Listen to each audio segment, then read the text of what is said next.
All right, what's up, y'all? Welcome to Roots and Revenue. My name is Julian Baudouin. I'm the executive director of the Hub South Dakota. Purpose of this podcast is to ensure that we're bringing you the quality of the person before the quality of the business. The Hub South Dakota focuses on business professionals of color, and we want to make sure that we're sharing their story, their perspective, and also some of the struggles and hurdles, obstacles that they may have had to overcome during their climb to success. So today we have Tyra Hawkins with us. How are you? I'm doing great. How are you? Why don't you tell everybody a little bit about yourself? What do you do? Hi. So I am Tyra Hawkins. As he said, I am the Assistant Director of Diversity, Equity, and Inclusion at Augustana. And that entails a lot of student programming. I am the Program Director for Journey Scholars and a lot of other things. And pretty much I help out wherever is needed in the community as well. So you can't just say a lot of other things. It's always hard to put into words. I do a lot. I run our social media. I like I said, any programming and events that we do for Journey Scholars, I help with recruitment. I help admit people into the program. I plan all of our programs. We have 3 different cohorts that we're working with right now. So our monthly meetings that we have with the students, I plan all of those. A lot of things, like I said. So let's maybe talk about the Journey Scholars. What is the Journey Scholars? What are they doing? Yeah, so Journey Scholars is a program for students of color, domestic students of color, and we provide those students with a scholarship that is need-based, and then we provide them with leadership skills as well. Because Augustana is a predominantly white institution, we want to provide them with a sense of community, not only on campus, but outside of campus. So they have a cohort of students that are in the same, for the most part, class as them. So first year, second year, third year students are all in the same class. And then we also bring in community leaders as well. So you and Inka have had the opportunity to come, Zacchaeus and some other people have had the opportunity to come and meet our students to kind of talk about their roles and how, as people of color, they've built their success and things like that in Sioux Falls. And so, yeah. Yeah. So, okay, so you're at an institution of higher education. Mm-hmm. You didn't just get put into that position. No. Let's talk about where you're from, Yeah. maybe some of the things you've had to overcome. If higher education was your first choice of career, where are you from? And not the South, but where are you from? I'm from the South. Okay. I'm from Tennessee. I was actually born in South Carolina, but I grew up most of my life in Tennessee. I relocated to Sioux Falls in June of 2022, so it's been a little over 2 years that I've been here. I actually wasn't quite sure what I wanted to do outside of undergrad. I got my bachelor's in interdisciplinary studies from University of Tennessee at Martin. And at the time, a lot of jobs were like, you need experience, but this is an entry-level position. I'm like, well, if it's an entry-level position, then why do I need experience? Like, I have the degree, So I struggled a little bit. It took me about a year to figure out what I wanted to do. But being super involved as a student leader, I was the president of the Black Student Union and kind of helped get Greek plots for our MPHC organizations on our campus and just a lot of other things that I did that really led me to wanting to work in higher ed, especially with multicultural affairs. And so I went and got my master's at Middle Tennessee State for administration and supervision with the emphasis on higher education. And from there, I wasn't sure what I wanted to do next. I kind of just was putting feelers out there. I had actually did this thing called the placement exchange, where you basically create a profile for yourself. You put your resume and things you might be interested in on there. And then Willette found me on there. She reached out to me and asked if I'd be interested in coming to interview for my current position at Augie. And everything went well. I had 2 interviews online, and they brought me to Sioux Falls. And it was sunny. The sun was shining. Everybody was nice. Everything was great. Like, it was amazing. Yeah, everything was perfect. And they reached out to me. They were the first people to reach out to me. And everything just kind of went well from there. Yeah. And then what happened when the winter time hit? Yeah, apparently my first winter was the worst winter they had in years. And I definitely felt it. There were many days where my car didn't even make it out of the parking lot, let alone to work. And it was a lot. But honestly, once I got used to it, it wasn't so bad. Yeah, for sure. So, out of all places, Sioux Falls, South Dakota was able to reach out to you. Now, we've had some conversations with some other guests about the challenges of life, just maybe sometimes preventing you from doing the things you want to do. Yeah. Our previous guest was talking about him being a photographer and going blind, and so just like that obstacle, that hurdle he had to jump over to continue his career, his passion. Yeah. What's your passion and what do you want to do? It's hard. I think my passion is just to help people. And I love to travel. And so even when I was getting ready to graduate undergrad, I was like a couple months shy of graduating. And my advisor was like, "What is it you want to do?" I was like, "I don't know." I was like, "I just want to travel and help people." And we sat in silence for like 3 minutes because she was just like, "I don't know where to help you, man. Like, I don't even know what that means." And I'm like, "Well, I don't know what that means either. I just know that that's what I want to do." And honestly, I don't know that I have a plan a lot of times. I literally just go with whatever my heart says. And ending up in South Dakota was one of those things. I had no idea. And Willette could even tell you when I came down here to interview, she was telling me about all the opportunities I would have to travel and to help people. And I literally busted out crying. I was just like, you have no idea. Like, that is like music to my ears because, Dream. yeah, like that's all I ever wanted. And when I accepted this position or when I looked into this role, I had no idea that that's what it would entail. But yeah, I've had a lot of opportunity, like I said, to travel and to help people not only on Augie's campus, but in the community as well with the things that I've been able to do with NAACP and helping with Juneteenth and just all the other things that kind of come up, throughout the years. In between, because things come up all the time. Yeah. Okay, so great. Let's have you, because you're still young. Have you run into any obstacles? I guess during your growth. Not necessarily.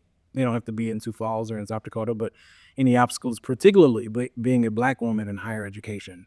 Have you run into any things that maybe have made you sit back and be like, I don't know if I want to really continue to do this? Yeah. I think Oh, no, don't go putting nobody on blast. Oh, no. I would have.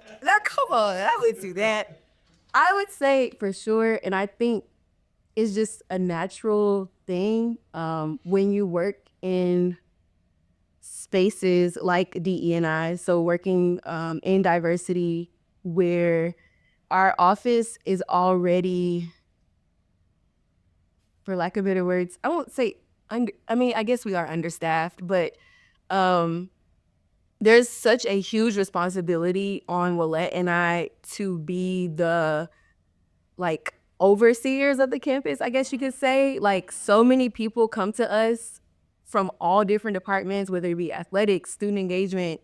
Like, everybody seeks our advice on things or they need our help with things. And it's great to be wanted, but it's also like we have goals that we want to meet for our office alone, and then to have so many other people come is just like, wow. And then you have like things that are happening in society and in politics that also make you wonder, like, is the work that we're doing in vain? Like, yes, I know I'm making a difference for the students here on this campus, but like, so what if there's so many other people out there suffering, there's so many people out there who don't see the benefit in what it is that we do. Yeah. So Okay, you used the word benefit. That was coming up in my head for my next question. You're at Augustana University. It's a private institution. We know that because of the politics in this state, DE&I is not something that's welcomed in public institutions. What's the benefit of working in a private institution in this space that maybe some public universities, colleges might not have? What do you see as the benefit? well, the main benefit being that because we are a private institution, we don't have to follow a lot of the same rules that government funded institutions do. So DE&I is illegal in South Dakota, but that does not apply to us. So it gives us an opportunity to provide resources to students in ways that other institutions can't. But I think it also sometimes puts a target on our back a little bit. And with the state of where our country is headed, we don't know if that'll continue to be a thing or if we'll continue to be a safe haven for students, because we don't know, where things are headed. But I think so far it has allowed us to kind of be in the forefront of a lot of the DE&I things, and people kind of seek us out for advice. But then it also allows students, like I said, to have that additional support that they might not be able to receive elsewhere. Yeah. So you kind of touched on it a little bit when you talked about other departments coming to both you and Willette for either advice. and I'm guessing it's particularly with students of color, advice surrounding that. Willette, when she was on, she talked about, kind of the idea again. This was prior to the election, but the idea again of Black women having to save democracy. Do you feel that Black women are now in position to save DEI? I think that Black women have always been in a position to say DE&I, but the question is, do Black women want to continue to do that? Okay.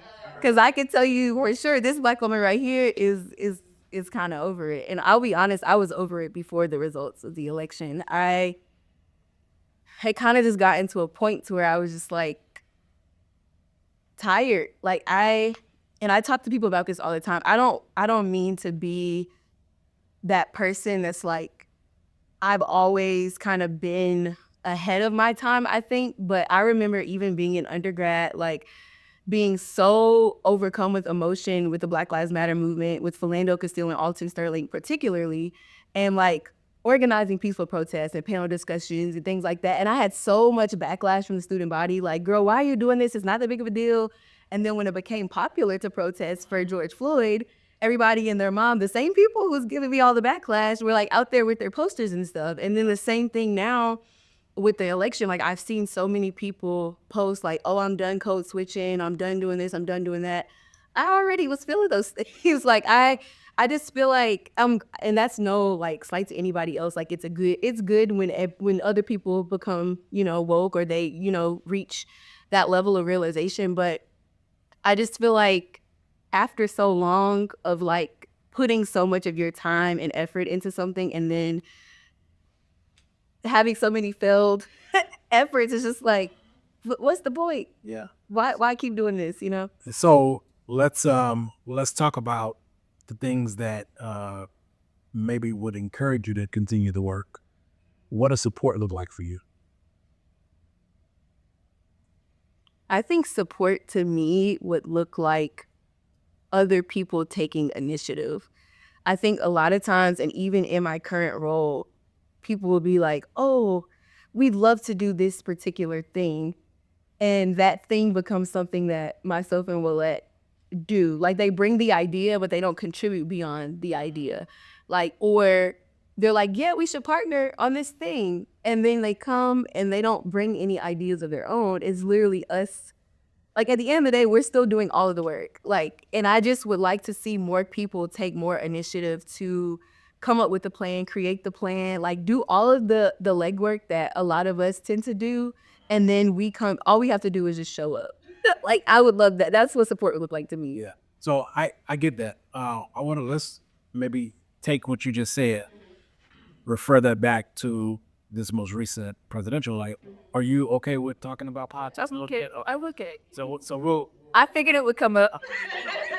So we're gonna talk about politics a little bit, but let's refer this back to this most recent political election where Kamala Harris was running for president, obviously, a Black woman. And there was, prior to the election, there was so much conversation around what Black men were not doing to support Black women running for the highest office in the world. Before I give my thoughts on that, what were your thoughts on what Black men particularly were not doing and could have done for a Black woman in that position? So one thing I've tried to do better about is not generalizing people. So I won't say what I think all Black men should have done, but I will say from my experience and some of the things that I saw on social media, I think overall there is a lack of education and the willingness to seek further information outside of what is being passed around on social media. There were a lot of Black men in my direct circles or, people that I knew that would say stuff like, well, I'm not voting for her because I heard she was locking up all these Black people, and like just all of these like things that you hear all the time, but I don't think anyone actually took the time to look up beyond just like word of mouth stuff being passed around. So I would have liked to see more education and then people taking what they learned and passing it on and like just letting people know like, hey, this is not true, or, this is what it actually is, that type of thing. Yeah. So looking back at the numbers, the dip in black men supporting, I'll generalize this statement, the dip in supporting a Democratic president was only about 1%. And I think here's the unfortunate truth. When it comes to men supporting women, you can probably think that there's going to be a drastic change in that because I say our, I use the term lightly. Our number one notion as men is to have power. And to be able to give someone else the opportunity to gain power or to take power away from us is something that we are very uncomfortable with. So I thought that the change would be a lot different. I thought that maybe we would lose at least 5, 6, 7% maybe. But the difference with black men particularly was just 1%, which means that black men still supported this black woman no matter what falsehoods around her was. However, other communities of color did not see things the same way. There was about a 10% switch in, other men who are of color that instead of voting for a Democratic president, they voted for a Republican president. So what would you have to say to those who don't look like us, but still might be in a community of color, to say we need your support too? Because the numbers don't make sense to say black men are not supported. Well, because so my I guess follow-up question to that would be, does that include people who maybe were registered or weren't registered to vote and didn't vote or didn't exercise their right to vote? I guess that would be my follow-up for the black men part. I think 13 million people who voted last time did not vote this time. Of the 13 million, 8 million of them were registered Democrats. So by and large, for sure, more Democrats did not vote this time. Right. At all. They didn't support any candidate, but that's a drastic change because on the Republican side, they also had millions of folks who didn't come out to support them either. But again, the by and large conversation is black women is the number one supporter of Democrats. Black men is the number two supporter of Democrats. Yeah. And we sure give you, see, y'all ate that one little thing. I ain't go, we show up every single time. Yeah. And this time was no different. We still showed up for it's just a running for office. Much appreciated. But other communities of color should not. Yes. Into that, I just want to say that there is no consolation prize for the model minority. There is no consolation prize for the good ones. Like, at the end of the day, if anything were to happen to any minority, you fall into that category. Like, I don't think that people understand that just because you sided with the oppressor, that doesn't mean that you're going to be spared in any way, shape, form, or fashion. Like, you still are included. So I think that is the biggest thing. But at the same time, Julian, like I said before, I'm so tired. Like, a lot of people I know were very upset. Like, I talked to a lot of people who said they cried and they were angry and they did all these things. Like, I have just been so numb, and I don't know if it's just like a delayed reaction because it takes me a minute to process stuff. But I just don't have the energy to be angry or sad or anything. I'm just like, well, another day in America. Yeah. I mean, and that's the truth. It is another day in America. But for me, I got time to be angry. I got a little bit of time. I want to grieve. I want to be mad. I want to be pissed off. I want to be the things. And I've never been one to kind of embrace my emotions. But in this moment, we fought hard. Yeah. For this woman to get elected. And so it hurt.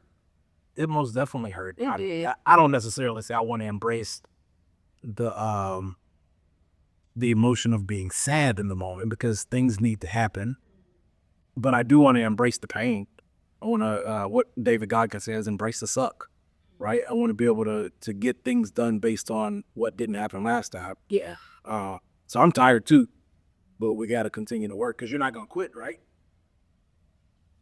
We're not going to quit, right? But we have to continue to work because the younger generation depends on us to make life better for them. Yeah. That's the journey scholars you were talking about. They depend on us to put things in perspective. They need to look at someone who's resilient And who else is going to do it? I know. Yeah. And I'm not trying to put it all on Black women.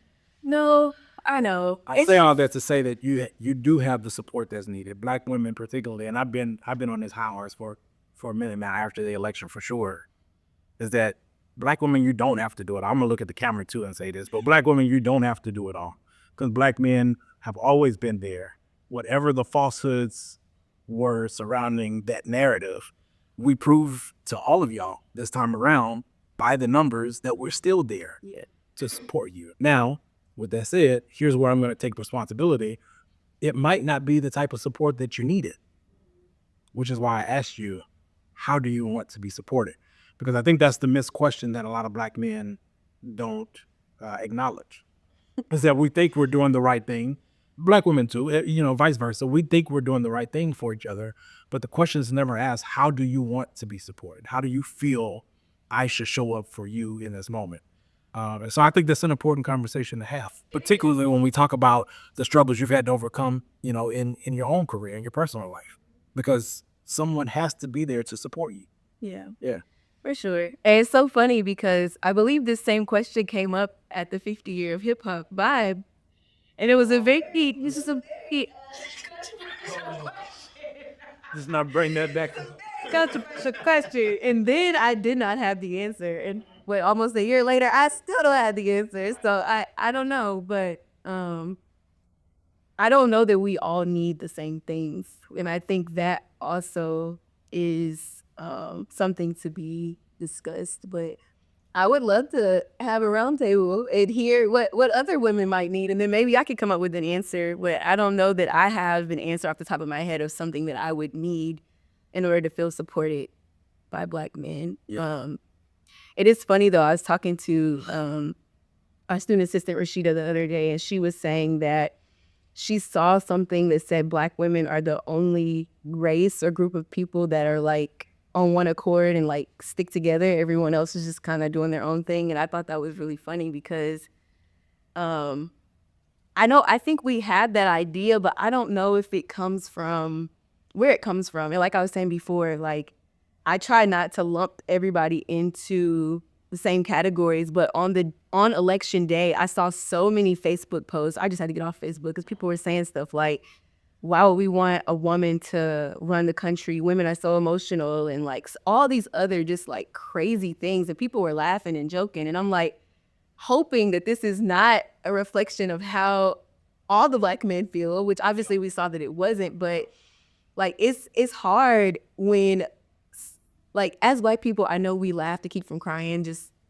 as a trauma response. But sometimes it's just like, can we be serious just this one time? Yeah. Like, come on. And so I don't know. I saw so much, and it just was hard to decipher like what was reflective of, people's true attitudes or what was just meant to be funny. So kind of based on that same thing, because of everything that Black folks have had to endure over the past 450 plus years, we still have the audacity to remain hopeful. Yeah. Why do you think that is? Because the proof is in the pudding. Like, I think throughout history and time again, we've seen how resilient we have been and how, like, every time somebody thought they had us, it was just like, nope. Nope. And I think because we are so smart, like, we are just such, like, smart and innovative people. Like, there's literally nothing that we can't do. And every single time that somebody tries to put us down, we always find a loophole. So I think that that in itself is enough for us. And I think, and that's what I was going to say earlier, like when you said we're not done fighting, like I'm not done. I don't think I am. Like I always find my way back. But right now I'm so tired. I can't see the forest for the trees. I'm just kind of like. Yeah. And it's okay to take a break. I think it's healthy to take a break from things. I got to figure out how to do that. But let me teach you. But it is mentally, for sure, it's healthy to take your focus off of that for just a minute, to be in a space of joy and a space of happiness, because this work can certainly take the joy away from you. Definitely. Especially when, like we said earlier, things happen all the time. Even in this community, things happen all the time. Like we've had to fight against KKK flyers being passed. Yep. We've had to fight against swastikas being burned in parking lots. Like all of those. Racist employees at restaurants. Right. There's always something. There's always something, even in this town. So, with that said, you mentioned, figuring out a way to overcome. Like historically, Black folks have always figured out a way to overcome. Based on your own struggles, your own personal and professional struggles, how have you figured out a way to overcome some of those things, and how have you maintained a healthy mindset? If you're there. I think, excuse me, old me didn't really I think I just put my head down and just kept going. I think as I get older, I'm learning that that's not healthy. And it has caused me to not have time for the things that I want to have time for, or just a strain on my mental health. And so I have taken a step back. As you've seen, I kind of resigned from the NAACP, and I've pushed back from a lot of things. I've learned how to say no. If I don't have the capacity to do something, I'm not afraid to say no. And I think that has allowed me to carve out more time for myself and to be able to check in with myself and say, okay, are we able to show up today as our best selves, or are we going to drag others down because we're not really in the space where we need to be in order to smile and, be our best? So I think doing that, normal check-ins, and being honest with myself about where I am emotionally and mentally and physically has helped a lot. For sure. So there's this thing in this community that local government, so city government is pushing, a lot of the business community is pushing. It's called mentorship. We talk about mentorship a lot, but I heard a perspective that I tend to agree with surrounding mentorship, is that Black folks is the only group of people that is over mentored, because production for us means a lot more than mentorship. I need someone to step in and actually help me do something versus just tell me that I'm doing something wrong and then talk me through things. What do you think about mentorship? Do you think it's productive, I should say? And then what do you think about productivity and I'm talking specifically to Sioux Falls. What do you think about productivity around the Black community? What can we be doing? What are we not doing? How can we get better? That's kind of a loaded question. It is, but I think, and I don't know, you can let me know if I'm answering your question or not. But Sioux Falls is a very interesting place because, as someone who is not originally from here, when I first got here, I was like, how the heck have these people lived for this amount of time? But once I really got involved in the community and kind of started seeing the ins and outs of things, I realized that there's a lot of space and opportunity in Sioux Falls. No, it's not Houston, it's not Atlanta, it's not DC, it's not all these places, but there's so many resources and so many things that Sioux Falls has to offer that could really help build the community up. I think the issue is that there's so many people with so many ideas, and most of the ideas overlap. They're usually around the same thing. But for some reason, there's a disconnect within the community of people connecting with each other and hey, let's get together and let's do this thing. And I've seen where some people have found success in that, but I think a lot of people are so stuck in their individual silos that it makes it difficult for us to see true community, true mentorship, true progress. I don't know if I have any input other than I wish that more people were, for lack of better words, less talk, more action. I think we have a lot of coffee dates and meetups and things where it's yeah, man, I really want to do this, I really want to do that. And then you invite people to things, they don't show up, or they only give half the effort. And it's where is this person who had all these bright ideas that wanted to do this and wanted to do that? It's just I mean, I'm the one at the end of the bargain. Where are you? And so I think, if anything, as it relates to Sioux Falls, I would just challenge more people to step outside of the idea phase and actually put feet to the pavement and do the things that you want to do, because it's there. Sioux Falls is Opportunity. Sioux Falls is such a small community. It's not as difficult to do things. And I mean, I've seen it for myself. I've only been here, like I said, a little over 2 years, and we've been able to do some great things, just from the connections that we build and things like that. So I don't know. I just encourage people to start making moves. Yeah, for sure. So I have this big idea. I've been kind of sitting back on it for a minute. And then I'm going to say she took my idea, but I heard somebody on Instagram say this. Theirs was a little bit more short term. Mine is, my thought process anyway, is a little bit more long term. What if we had a Black Project 2025 for Sioux Falls? I thought you were going to say that sooner. I was waiting, but I'm talking like, 15, 20-year plan for Black folks in this community where we have this project, we've written it down, we go through strategy, we select a Black CEO, we have a CFO, we have a COO, we have people in place to make the thing go. We open up a Black bank, we have Black finances, we do Black things all the time. What does that look like? it sounds a great idea to me. To me. Right. Are other people in the community going to follow that? I think the biggest problem that I've noticed in Sioux Falls is everybody's idea of Blackness is different. Yeah. And I think that's fair enough considering that Southern Black, yes, I'm from the South, Julian. Are you talking about me? Erika. Yes, I'm from the South. But Southern Blackness is different than Midwestern Blackness and all these things. But I think there's some foundational things that need to take place first. But I think it would be a great idea. And hopefully others will come on board if they feel like they can see themselves in the project. Yeah. So then are you kind of abreast of what the other project 2025 is? I don't know all of it, but I did kind of look into it, and I know some of the things that they're trying to do away with. Yeah. But yeah. So then maybe let's talk a little bit about those aspects around Black folks and how harmful it could be to Black folks. Yeah. Particularly when it comes to intersectionality. The LGBTQ folks. Yeah.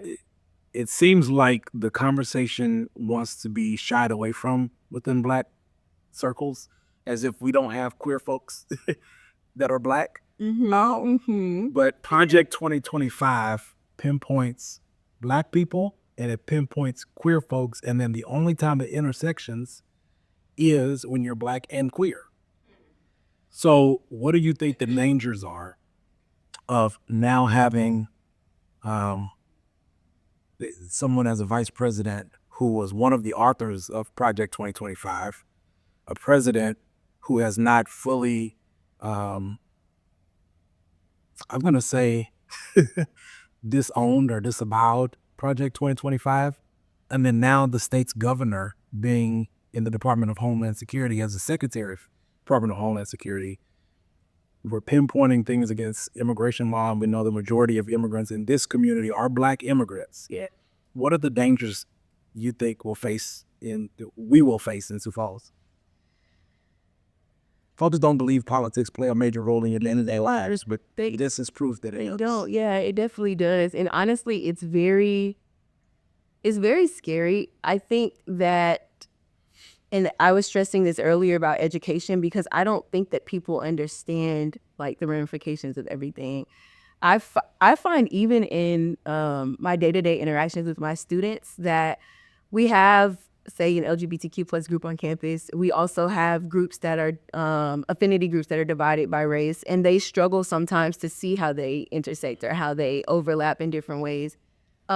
Despite the fact of them knowing like, oh yeah, I could be Black and I could be gay, or I could be this and I could be that. But it's like when it comes to thinking about it on a deeper level, like how can we come together and build coalition? They struggle with that. And I think that's a huge problem with a lot of people. They can only see from their own perspective. It's hard for them to visualize what life might be like for a person who is not white or does not meet any of the other norms that society deems acceptable. So I think it's very scary to think, especially when you think about how these individuals have acted on an individual basis, and now to come together and form like this super team. Like I don't know what to expect, but hey. Have you ever seen Captain Planet? And you said come together like a super team. I thought about Captain Planet. Have you seen that cartoon? No. Okay, I'm a little older, so they used to put all of their rings together to bring about like Captain Planet, the superhero. And it was wind, it was energy, sun and water, all the Sounds ago, right? and that's exactly what it was. Like we just elected a whole group of individual superheroes to create one big superhero, Super villain. super villain.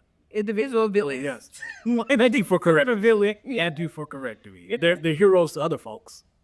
Unfortunately, they are heroes to other folks who can't take themselves out of their own shoes to see someone else's perspective. Yeah. All right. Last thing I want to maybe chat about a little bit is, and I haven't confirmed this. I texted with you a little bit about this happening over at the campus. I don't know if students have actually been affected at Augustana, but I know some things started at Clemson University, went down to, I want to say, Spelman, and it's been spread across a lot of HBCUs.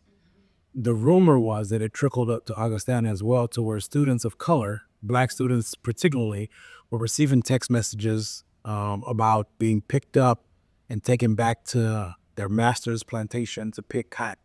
And this is not something that's zoned particularly for Sioux Falls, but millions of Black students across the country have been affected or impacted by this now, beginning the day after the election.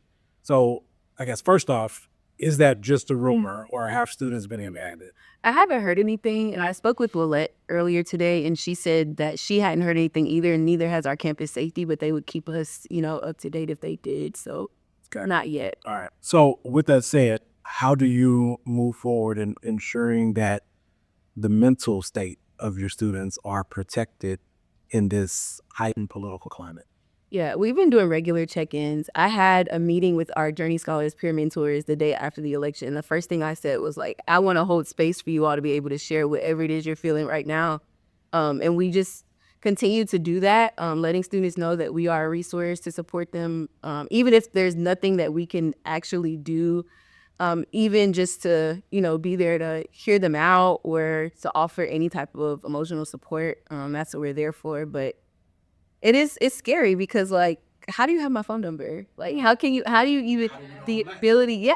Like, how do you have the ability to do something like that? Like, it's crazy. It just makes you wonder, like, what else is possible? Yeah.